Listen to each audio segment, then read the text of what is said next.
की, भारत माता की, भारत माता की, वंदे वंदे वंदे। भारतीय जनता पार्टी के लोकप्रिय विधायक और हिमाचल प्रदेश विधानसभा चुनाव में प्रत्याशी श्री परमजीत सिंह पंपी जी, जिला के अध्यक्ष श्री आशुतोष वैद्य जी, पूर्व विधायक श्रीमती विनोद चंदेल जी, जल प्रबंधन बोर्ड के उपाध्यक्ष श्री दर्शन सिंह सैनी जी, गोरक्षा बोर्ड के उपाध्यक्ष श्री अशोक शर्मा जी, मंडल अध्यक्ष श्री बलबीर ठाकुर जी, महामंत्री श्री कश्मीरी लाल धीमान जी, जिला परिषद चेयरमैन श्री रमेश ठाकुर जी,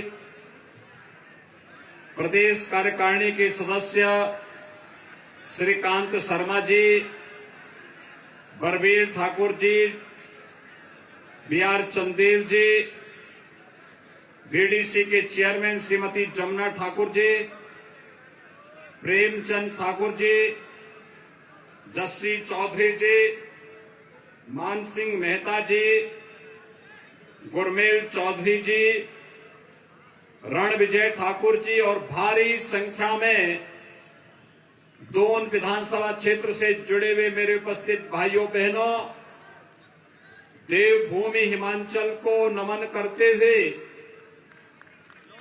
मैं मर्यादा पुरुषोत्तम भगवान श्री राम की पावन धरा से आप सबका राम राम का अभिवादन करने के लिए आपके पास फिर से 5 वर्ष के बाद मैं आया हूं। फिर से भाइयों बहनों, मैं आपको धन्यवाद दूंगा कि आज से ठीक 5 साल पहले मैं यही इसी स्थल पर आया था और तब मैंने कहा था कि सरदार परमजीत सिंह पंपी को जिता करके भेजिए, वह विकास के हर कार्य को आपके इस दोन विधानसभा क्षेत्र में लेकर के आएंगे। और मैं आप सबका हृदय से अभिनंदन करता हूं कि आपने सरदार परमजीत सिंह को भारी बहुमत से विजयी बना करके भेजा और उन्होंने पूरी तन्मयता के साथ, पूरी प्रतिबद्धता के साथ विकास की हर योजना को दून विधानसभा क्षेत्र तक पहुंचाने में अपना योगदान दिया। और यही कारण है कि उनके कार्यों को देखते हुए भारतीय जनता पार्टी के नेतृत्व ने उन्हें फिर से मौका दिया है और आज फिर से आपके लोकप्रिय प्रत्याशी के रूप में आपके विधायक आपके बीच में हैं। भाइयों बहनों, आज देश बदल रहा है। वैश्विक मंच पर भारत को एक नई प्रतिष्ठा प्राप्त हुई है। आज दुनिया के अंदर किसी भी चुनौती का सामना अगर करना हो तो दुनिया आशा भरी निगाहों से भारत की ओर देखता है, प्रधानमंत्री मोदी जी की ओर देखता है और मोदी जी के नेतृत्व में भारत की प्रतिष्ठा वैश्विक मंच पर बढ़ी है। भारत की प्रतिष्ठा बढ़ने का मतलब, भाइयों बहनों, भारत की प्रतिष्ठा बढ़ने का मतलब भारत की 135 करोड़ जनता का सम्मान बढ़ा है दुनिया के अंदर। अब भारत दुनिया के अंदर पिछलग्गू राष्ट्र नहीं है, नेतृत्वकर्ता के रूप में है भारत, नेतृत्वकर्ता के रूप में। और इसीलिए मैं आप सबका आह्वान करने के लिए आया हूं। एक तरफ वैश्विक मंच पर सम्मान तो दूसरी तरफ हिमाचल के वीर योद्धाओं के द्वारा सीमा की सुदृढ़ सुरक्षा की व्यवस्था में अपने आप को लगाना। और हम सब के लिए क्या सौभाग्य की बात है कि भाइयों बहनों, 1947 में जब ये देश 15 अगस्त के दिन आजाद हुआ था, तब कांग्रेस के स्वार्थी नेतृत्व के द्वारा भले ही हर घर में तिरंगा न पहनाया गया हो, लेकिन आजादी के 75 वर्ष पूरे होने पर प्रधानमंत्री जी ने हर घर में भारत के आन मान शान के प्रतीक तिरंगा को फहराने का कार्य किया है। भारत के उन अमर योद्धाओं के प्रति, राष्ट्र नायकों के प्रति जिन्होंने अपने आप को देश की स्वाधीनता के लिए समर्पित किया था, उनके लिए यह हमारी सबसे बड़ी श्रद्धांजलि है और उनके लिए हमारे सबसे बड़ा नमन है कि हम उनके प्रति तिरंगा लगा करके उनके सम्मान की और उनके गौरव की रक्षा करें। और भाइयों बहनों, यह भी सौभाग्य हमने देखा है, हमने ये भी देखा है, अब दुश्मन भारत की तरफ टेढ़ी निगाहों से नहीं देख सकता। आज भारत का दुश्मन टेढ़ी निगाहों से नहीं देख सकता। पहले कोई आतंकवाद थोपता था, कोई अलगाववादियों को प्रश्रय देता था, कोई नक्सलवाद को प्रेरित करता था। आज भारत की धरती पर आतंकवाद को प्रश्रय देने की बात तो दूर, अगर कोई अपनी भूमि पर भी भारत के खिलाफ षड्यंत्र करता है तो भारत का बहादुर जवान वहां घुस करके एयर स्ट्राइक और सर्जिकल स्ट्राइक के माध्यम से उसको जवाब भी देने का कार्य करता है। ये है नया भारत, जो किसी के सामने न टिकता है, न हटता है, न झुकता है। वह केवल और केवल अपने 135 करोड़ नागरिकों के हितों के लिए प्रधानमंत्री मोदी जी के नेतृत्व में पूरी ईमानदारी और प्रतिबद्धता के साथ कार्य कर रहा है। और भाइयों बहनों, विगत 5 वर्ष के अंदर हम सब ने हिमाचल प्रदेश को विकास की नई ऊंचाइयों को छूते हुए देखा है। लोकप्रिय मुख्यमंत्री ठाकुर जयराम जी के नेतृत्व में हिमाचल प्रदेश विकास की एक नई ऊंचाइयों को छू रहा है। और भाइयों बहनों, मैं आप सबसे ही कहने के लिए आया हूं, हमने भी कोरोना कालखंड देखा है। कोरोना में फ्री में वैक्सीन, फ्री में उपचार, फ्री में टेस्ट और देश के अंदर 80 करोड़ गरीबों को फ्री में राशन की सुविधा का लाभ भी प्रधानमंत्री मोदी जी दिलाए। ये डबल इंजन सरकार की ताकत है। जब एक जैसी सरकारें होती हैं उसका लाभ कितना होता है। वैक्सीन, जो अंतर्राष्ट्रीय बाजार में एक वैक्सीन 5,000 रुपये में भी नहीं मिल रहा था, वो फ्री में मिला। फ्री में राशन, संकट के समय सरकार आपके साथ खड़ी थी। मैं पूछना चाहता हूं, कांग्रेस की सरकार होती और कोरोना आ गया होता, क्या फ्री में टेस्ट हो पाता? क्या फ्री में उपचार मिल पाता? क्या फ्री में वैक्सीन मिल पाता? और क्या फ्री में राशन भी मिल पाता? भाइयों बहनों, कांग्रेस की सरकार होती तो टेस्ट का पैसा सब कांग्रेसी दलाल खा जाते हैं। आपने देखा होगा, स्वर्गीय राजीव गांधी जी को कहना पड़ा था, गरीबों का उपचार नहीं होता। और जब भी महामारी इससे पहले आई है, बीमारी से तो लोग मरे ही मरे हैं, भूखमरी से उससे ज्यादा मौतें हुई। प्रधानमंत्री मोदी जी ने फ्री में राशन की सुविधा भी दे दी। संकट में जो आपका साथी है वही सच्चा साथी है। शेष तो भाइयों बहनों वह स्वार्थी है जो आपके संकट में खड़ा नहीं हो सकता।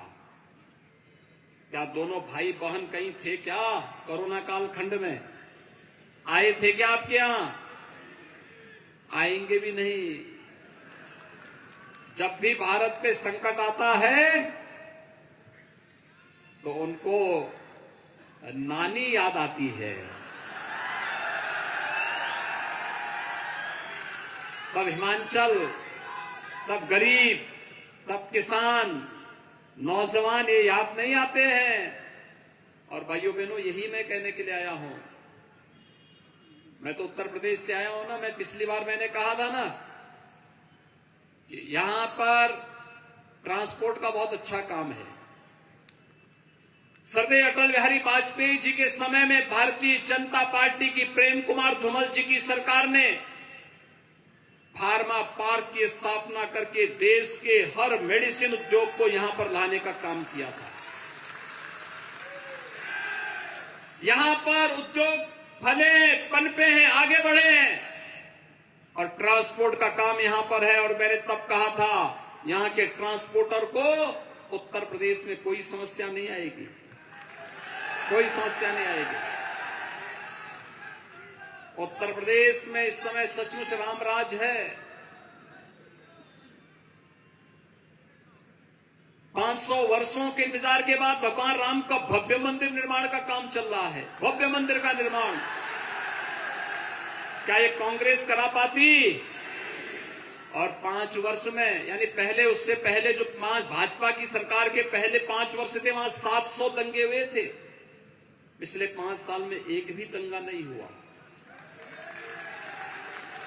एक भी दंगा नहीं हुआ। भाइयों बहनों, कोई सड़क पे गुंडागिर्दी नहीं कर सकता। वाहन बेटियों की इज्जत के साथ कोई खिलवाड़ नहीं कर सकता। और आपने देखा होगा, कांग्रेस सरकार उत्तर प्रदेश के एक माफिया को ला करके उसकी सेवा कर रही थी। हम उसको फिर घसीट करके लेके चले गए। हमने कहा अभी तो इसका हिसाब किताब बाकी है।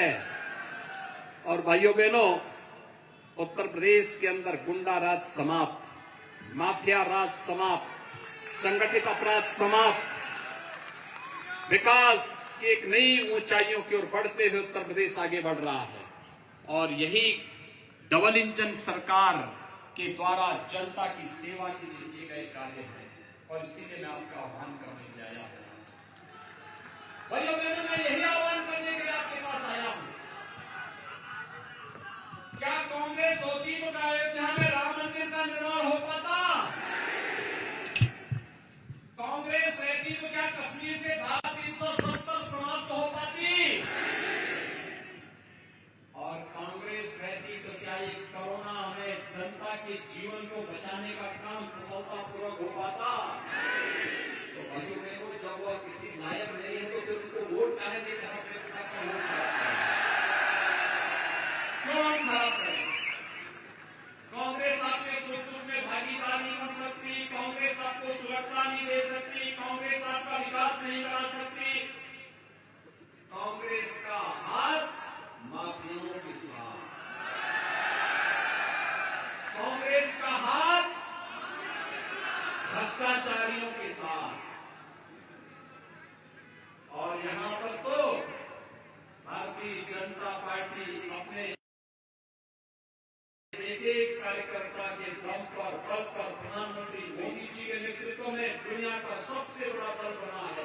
इसलिए बना है क्योंकि एक कार्यकर्ता मिलकर के भारतीय जनता पार्टी को उन मूल्यों और आदर्शों के लिए, उनके लिए, भारतीय जनता पार्टी के कार्यकर्ता के लिए देश पहले है, पार्टी नंबर 2 पर है और स्वयं अपना हित नंबर 3 पर है। कांग्रेस के लिए ठीक उल्टा है। कांग्रेस के लिए स्वयं का हित महत्वपूर्ण है। देश, उसके बाद कहीं उनके एजेंडे का हिस्सा नहीं आता है, कभी नहीं। और इसीलिए तो मैं कह रहा हूं, कांग्रेस के नेता एक परिवार के बारे में सोचते हैं और मोदी जी के नेतृत्व में भारतीय जनता पार्टी 135 करोड़ लोगों के बारे में सोचती है। 135 करोड़ लोगों के जीवन में कैसे परिवर्तन लाया जाए। और फिर से इसलिए विकास की इस प्रकार प्रक्रिया को आगे बढ़ाने के लिए आवश्यक है गवर्नमेंट सरकार फिर से हिमाचल प्रदेश में आए। जब उत्तर प्रदेश की जनता ने तो बहुत जवाब दे दिया है। 25 करोड़ की आबादी है, 403 विधानसभा उत्तर प्रदेश में है और कांग्रेस के पास है मात्र 2 सीट है। और भाइयों बहनों, ये 2 सीट भी कांग्रेस के पास हैं। आप देखते होंगे राम सत्य है के लिए 4 आदमी चाहिए होते हैं, और उसको जनता ने इस लायक नहीं सोचा कि वहां तक पहुंचा सके। इसलिए आप सबसे मैं अपील करूंगा श्री परमजीत सिंह पम्पी को कमल चुनाव चिन्ह इतना भारी बहुमत से बताइए कि विकास के लिए आपको बोलना नहीं पड़ेगा, बल्कि स्वयं आपका विधायक विकास करा करके आप सबको संतुष्ट कर दे। और जिस प्रकार की सामर्थ्य श्री परमजीत सिंह रखते हैं, और भाइयों बहनों, उन जैसा व्यवहारिक व्यक्ति, सबको साथ लेकर के चलने वाला व्यक्ति, सबके विकास के बारे में सोचने वाला व्यक्ति, सबके विश्वास पर खड़ा उतरने वाला व्यक्ति और सबके प्रयास से चुनाव जीतने वाला परमजीत सिंह पम्पी आज आपके बीच में भारतीय जनता पार्टी के प्रत्याशी के रूप में। भाइयों बहनों, उन्होंने 5 वर्ष तक आपकी सेवा की है। चुनाव के दौरान प्रत्याशी के लिए कठिन होता है कि वो हर घर जाए, और इसलिए मैं आप सबसे कहूंगा कमल चुनाव चिन्ह को लेकर के परमजीत सिंह पम्पी के प्रतिनिधि के रूप में घर घर आप जाकर के 12 नवंबर को वोट पोल कराने के लिए सबको आमंत्रण दीजिए। देंगे? सहमत हैं? सभी लोग सहमत हैं? भारतीय जनता पार्टी और कमल चुनाव चिन्ह को भारी बहुमत से विजयी बनाएंगे। 12 नवंबर को 2 विधानसभा सीट में और सोलन जनपद में केवल कमल कमल नजर आना चाहिए। आएगा? सभी लोग सहमत हैं? तो मेरे साथ बोलेंगे भारत माता की, भारत माता की, भारत माता की जय श्री राम, जय जय श्री राम, जय श्री राम। धन्यवाद, बहुत बहुत धन्यवाद।